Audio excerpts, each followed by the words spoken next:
Hi, what's up, guys? I'm here with Rene, and today we're gonna bring back a subject that we brought up before, and that's on the word Taino. Now, Rene, along with Jorge Estevez and also Keisha Joseph, they collaborated together to do an article, and you can find this on ResearchGate, and it's called "The Origins of the Word Taino." Now, the reason I am making the initiative of bringing up this subject again because I feel it's important just to make the people aware of. So, let's get into the topic. And what's your take on the word Taino? Well, the word Taino has been misinterpreted for a couple of years now. That people use it now as an ethnic group, And the article that me and George wrote wasn't to bash people or to tell people not to call themselves Taino. I mean, it's good. It's okay to use it, because it's a term we get used to, and it's a term that differentiates the native people from the Caribbean with other natives. The first thing when you first hear Taino, you're gonna notice that, okay, Taino, these are people from the Caribbean. So, but in my opinion, if Taino wasn't if people if people don't want to use the word Taino, I would use what Brenton actually described before, and he said the correct term would be island Arawaks because they're very similar to the people from South America. But when people want to use Taino, they can use Taino. It doesn't matter, but it's good that we're using it. It differentiates us with the other people. The article is about that me and George, we've been discussing this for a couple of years, and I brought to his attention. I think he agreed that that Taino was probably wrongfully used. Well, the meaning of it was wrongfully. The definition was wrong, and one of it is that it could have been, meaning good people. It just doesn't fit the lexicon, especially the word Thai being good doesn't fit the lexicon of the Arawak language. And I have not found yet as the word Thai meaning good in other languages. None at all.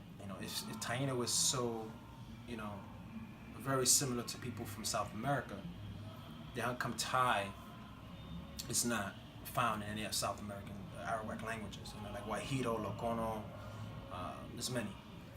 So the closest language that I was looking for was the language that's very similar to the Taino people, and that's the Kalinago people, and the Lokono, and certain and Guarani and Wahito people. So those are languages I've been studying quite a while, and I found that in Kalinago, the similar word to Taino was Teño, and just to clarify, people, just in case people were asked, why are you looking to the Kalinago people? Now, if you understand the history of the Kalinago people, these people lived amongst the Taino. They were used to battle with each other, and the Kalinago people will go into the islands and steal the wives of these people and take the wives and marry them and having kids and creating. The kids would speak bilingual or maybe multilingual languages because there were probably more than one dialect. So the kids would speak male language to the father and female language to the mother. The female language is the language that's really the Taino language because it's the most Arawak, but it could have been different type of a branch of Arawak. But anyways, so the Tingnyong is very similar to Taino or Taino, and the way Branson writes is Tingnyong with the way the French, because the N at the end is, but in reality the N is very silent, so it'd be Tenno or Tingno. The way I don't know how to speak using analyzation, but that's the closest I can get is Tingno, which is spelled as Tegnon, but the N at the end is silent. Now, Columbus wrote Taino originally Tayno, and the first time Taino being recorded was from Columbus's physician named Dr. Chanca. He was taking a voyage in the Caribbean and he landed in an island called Guadalupe. And the story goes, when he's landing on this island, he saw these women, these tribes screaming, Taino, Taino. And he says as if they were saying, peace, peace, friends, friends, or good people. Now, he's very close, but it just means perhaps friends or people of my relatives or friends, Taino. But it doesn't mean good people. It's the Kalinago word Taino actually means progenitor, my people or my friends or my relatives. And the longer version to Tenyong in Kalinago is Ni Tenyong, which is like Taino, and the longer version of Taino is Ni Taino. And in Kalinago, Ni Tenyong means my progenitors, because the Ni means my. And it's my family, my progenitor, my people, that's what it means. My friends. Now, the Taino in the Arawak word is very similar to the Arawak word as well, and it's originally Saili, and it means friends, but then it turns into Saino, which means friends, amigos, or Taino. Another thing is the first time this term being used in academics as of like an ethnic group to describe a group of people in the Caribbean as this Taino name was by a guy named Rasfinesque. His name is C.S. Rasfinesque, and he published a book in 1836. This is it right here. This is it. This is the book that they use and academics used. It was because of this book that they use as a term being Taino ethnic group. It's because of this book here. Now this book here also a guy, and this book is about maybe volume 10. There's about 10 volumes of this, and he says, in this one, he says that I'll tell you now if I find it. He says here that let's see if I find it. Just give me 1 second. He says here that in the point of the fact, the term Taino as an ethnic ascription, although derived from the native terminology Ni Taino, meaning my lord, was only coined in the 19th century by the antiquarian C.S. Rasfinesque. You see? So most scholars use Rasfinesque because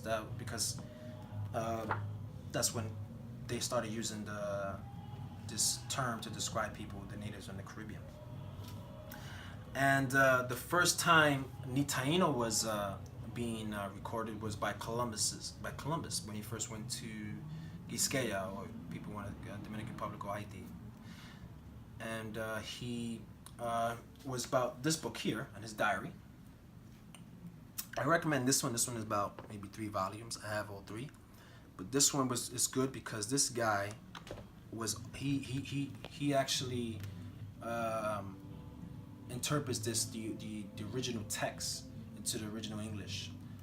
And the reason I say that is because when you read an updated books and the way they describe Columbus's definition, his interpretation, they say that they don't really say Ni Taino. They say no. They just say nobility.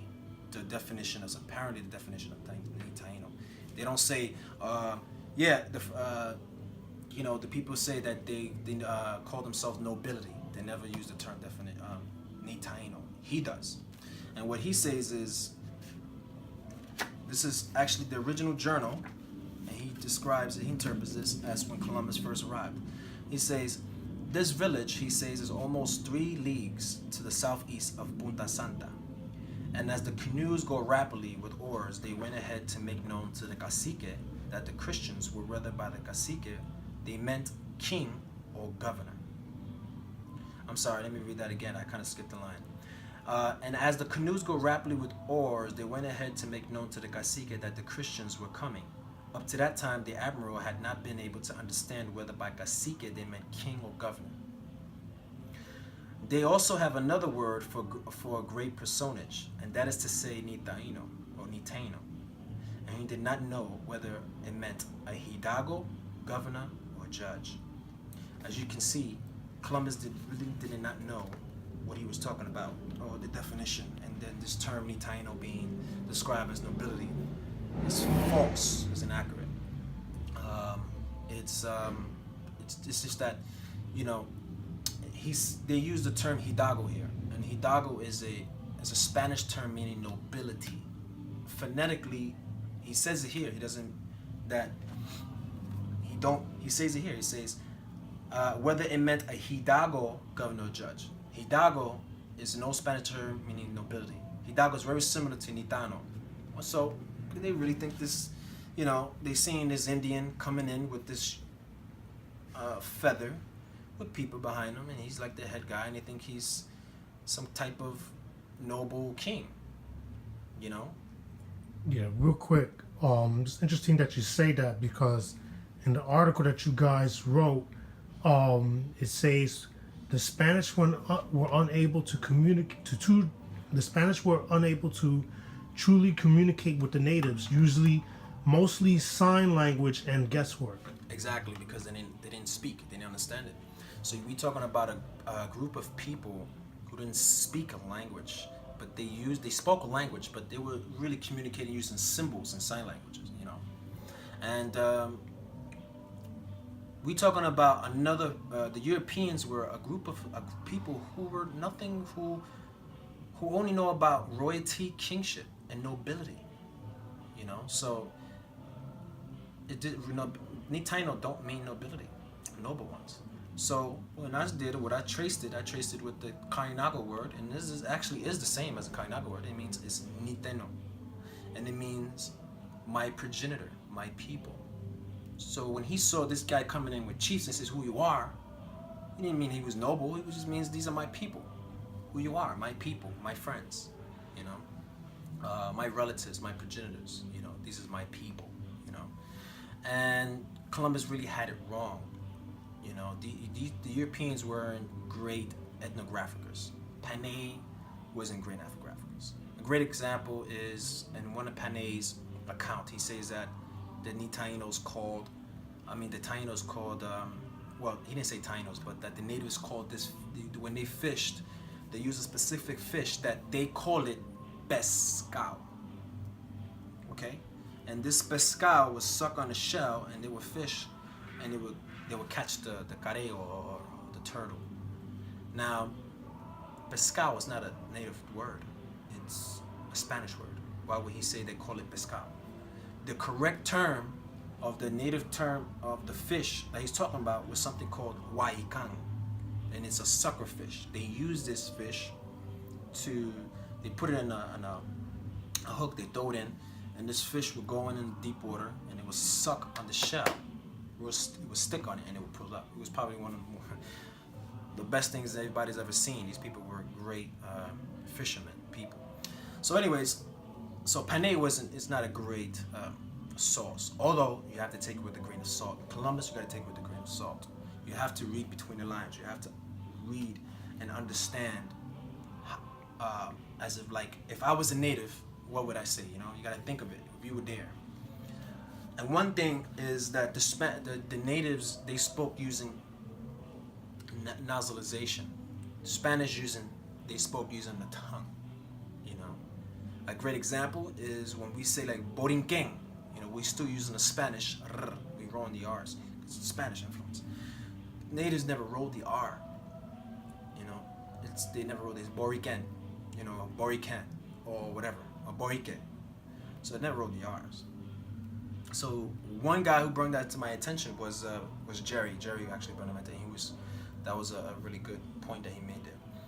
But now that the articles, and now we're working on this article called Ibaro. So yeah, that's cool that you say that because in relationship with the Kalinago, when we read the article Origins of the Word Taino on ResearchGate, something I told you about with Ruben Reyes, there was a word. Oh yeah, Nitainu. Nitainu. He says it means my blood relatives. So you have to see the Garifuna. Also, you have to understand the Garifuna people. There is no more Kainago speakers. Just to get that clear, there is no more.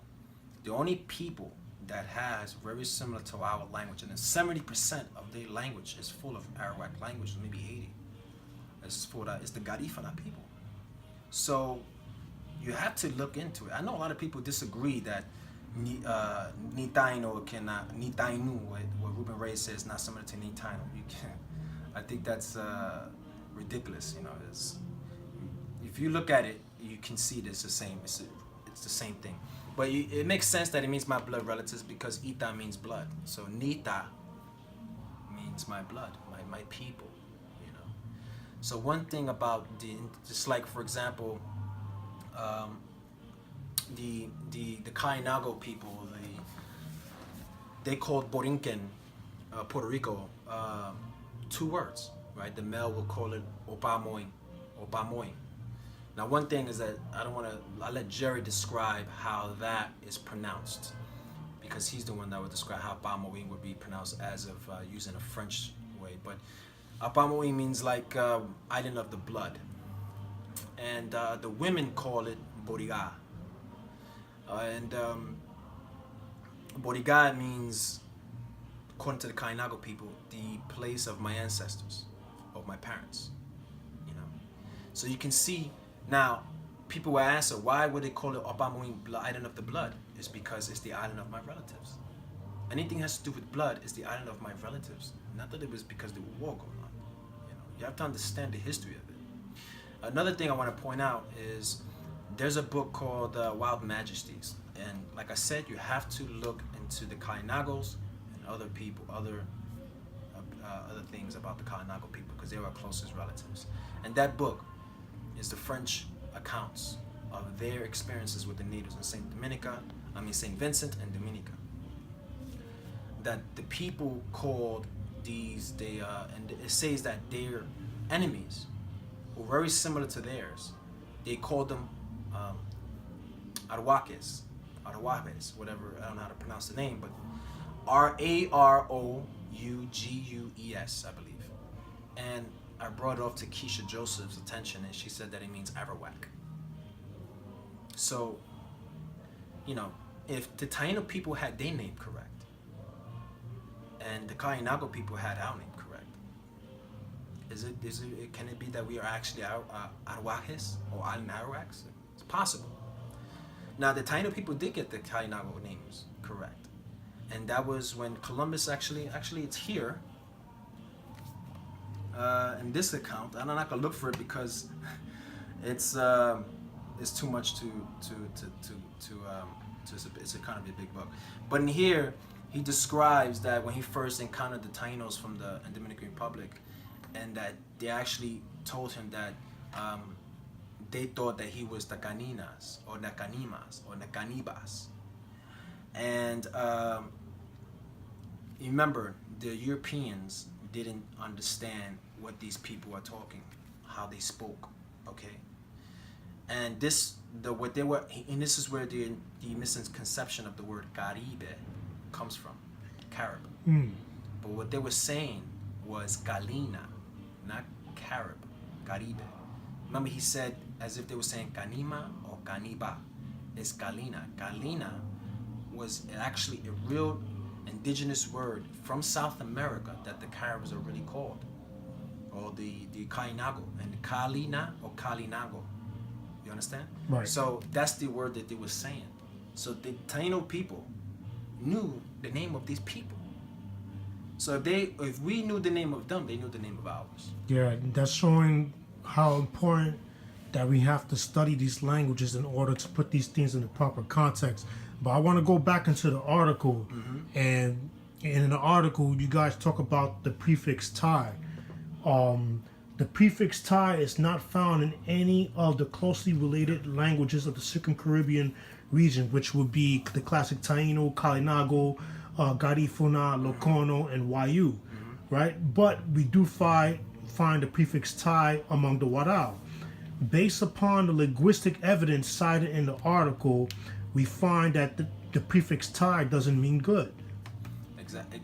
It doesn't mean good in many Arawakan languages. It means other things. If Taino is so similar to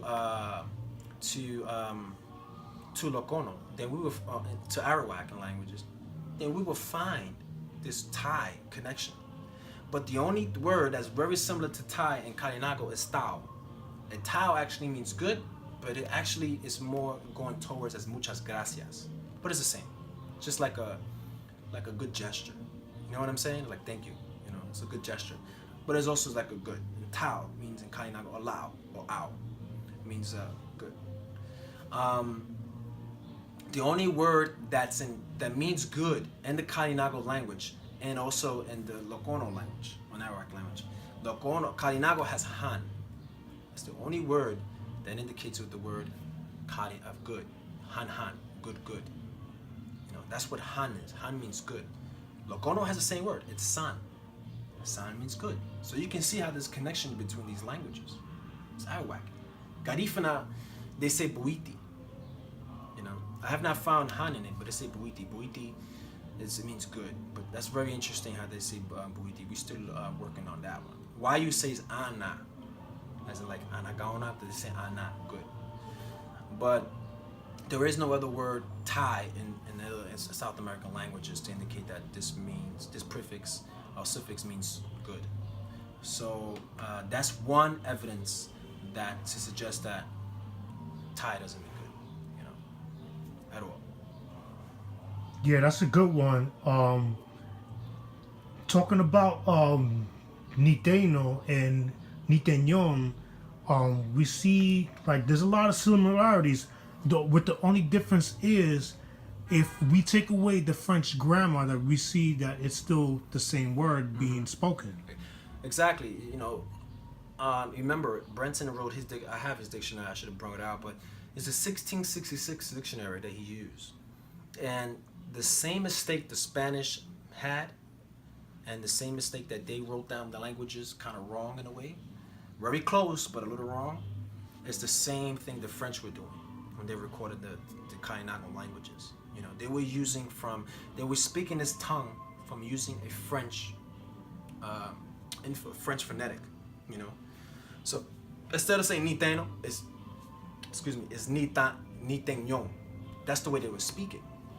So Niteno and Nitenyon means like my progenitor, or my ancestor, or my friends.